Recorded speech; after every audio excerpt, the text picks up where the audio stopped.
1000 കോടി. എന്നാലും ഇഷ്ടപ്പെടുന്ന സിനിമയിൽ എടുത്ത് പറയാം. അമീർ ഖാൻ ടോപ്പ്. രജനീകാന്തോ? പ്രതീക്ഷ അത്രയൊന്നും ഇല്ല. നമ്മൾ വലിയ ലോകേഷിന്റെ ഏറ്റവും മികച്ച സിനിമ കാണാമെന്ന് വന്നു കഴിഞ്ഞാൽ ഒരു പ്രതീക്ഷ, എത്ര വലിയ പ്രതീക്ഷയോട് വന്നു കഴിഞ്ഞാൽ ഒന്നുമില്ല ഇതിനകത്ത്. വെറും ഒരു സിനിമ, ഒരു സാധാ സിനിമ.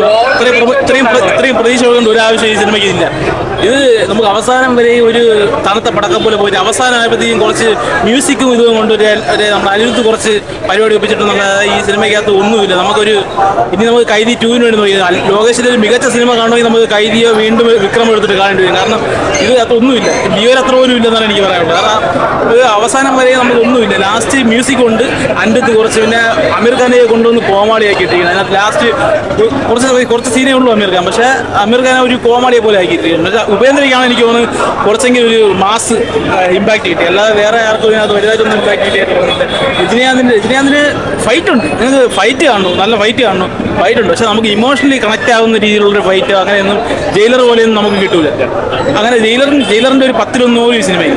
പക്ഷേ ചുമ്മാ കണ്ടോണ്ടിരിക്കുക, ഒരു ആക്ഷൻ സിനിമ കാണണമെങ്കിൽ കണ്ടോണ്ടിരിക്കാം എന്നുള്ള, അല്ലാതെ ഒരു കഥപരമായിട്ട് നമുക്കൊന്നും കണക്ട് ആവുന്നില്ല. ഒരു എന്തോ മിസ്സിംഗ് ഉള്ളതുപോലെ, നമുക്ക് എവിടെയൊക്കെ പോയി അതിനകത്തുനിന്ന് കട്ട് ചെയ്ത് കളഞ്ഞതുപോലെ നമുക്ക് അങ്ങനെയാണ് ഒരു മിസ്സിംഗ് ഉള്ള പോലെയാണ് തോന്നുന്നത് സിനിമയ്ക്കകത്ത്. വലിയ പ്രതീക്ഷ ഇല്ലാതെ വന്നു കഴിഞ്ഞാൽ ഒരു സിനിമ കാണാം. അല്ലാതെ ലോകേഷിന്റെ ഒരു മോശം സിനിമയെന്നല്ല ഞാൻ പറയുന്നത്, പ്രതീക്ഷിച്ചാൽ വന്നു കഴിഞ്ഞാൽ പ്രതീക്ഷയ്ക്കുള്ളതൊന്നുമില്ല സിനിമയ്ക്കകത്ത്. കണ്ടിരിക്കും, അത്രേ ഉള്ളൂ. ആ ഒരു എല്ലാരും പോയി കാണണം, അത്ര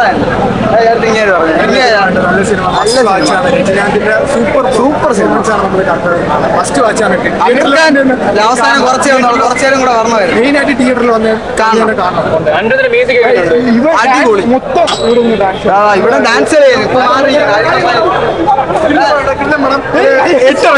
8 മസ്റ്റ് വാച്ച് വേണമെന്ന് ഉണ്ടായി.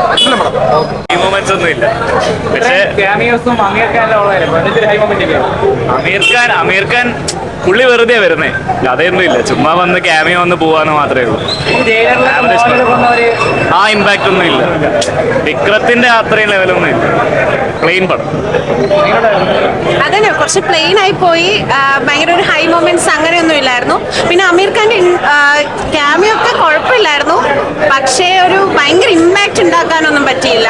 പിന്നെ കുറച്ചും കൂടി ഇമോഷണൽ ഫാമിലി ഓറിയന്റഡ് മൂവി പോലെ തോന്നി. ശ്രുതി ഹാസൻ നല്ല ആക്ടിങ് ആയിരുന്നു, പിന്നെ കുഴപ്പമില്ലായിരുന്നു. പോസിറ്റീവ് ഉണ്ട്, നമ്മൾ നോർമലായിട്ട് കാണുമ്പോൾ ആവറേജ് പടമാണ്. പക്ഷേ ലോകേഷിന്റെ പടങ്ങളിൽ ഏറ്റവും വീക്ക് പടം. ലിയോയ്ക്ക് കമ്പയർ അതിന് മുകളിൽ വരും. ലിയോ കൂടെ ഇത് താഴെയാണ്, വീക്കസ്റ്റ് പടമാണ് ലോകേഷ്. ലിയോ കുറച്ചുകൂടി ബെറ്റർ ആയിരുന്നു.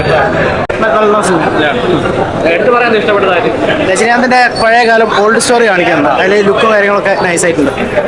ലോകേഷിന്റെ